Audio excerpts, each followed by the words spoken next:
పళ్ళు నాలుక ఈ రెండు కలిసి సహజీవనం చేస్తుంటాయి, నోట్లో ఎప్పుడూ కలిసే ఉంటాయి. ఒకానొక నాడు నాలుక పళ్ళని అడిగింది, నేను రుచి ఒకటే చూస్తాను, కానీ నిజానికి కఠినమైన పదార్థాలని పెడితే నేను రుచి చెప్పలేను.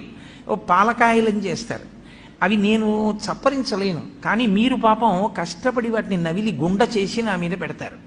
నేను చక్కగా ఇంత రుచిగా ఉందని దాని రుచి చూసి లోపలికి తోస్తూ ఉంటాను. ఇలా ఎన్ని పెట్టారో నవిలి మీరు. కాబట్టి మీరు నాకు ఎంతో ఉపకారం చేశారు, మీతో కలిసి ఉన్నందుకు నాకు ఈ ప్రయోజనం వచ్చింది. మీకు నేను ఏదైనా ఉపకారం చేద్దాం అనుకుంటున్నాను. కాబట్టి మీకు నేనేం ఉపకారం చెయ్యగలను చెప్పండి. మీరు 32 మంది, నేను ఒక్కదాన్ని. 32 మంది కలిసి నాకు ఒకదానికి ఉపకారం చేస్తున్నారు ఇన్నాళ్ళ నుంచి.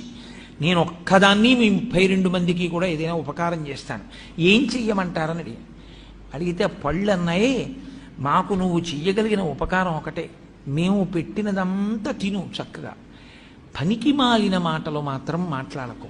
ఎందుకంటే నువ్వు పనికి మాలిన మాటలు మాట్లాడడం వల్ల ఊళ్ళో వాళ్ళు అంటున్నారు నీ పళ్ళు రాలగొడతానంటున్నారు. మేం చేసిన తప్పే, మాట్లాడింది నువ్వా, రాలవలసింది మేమా?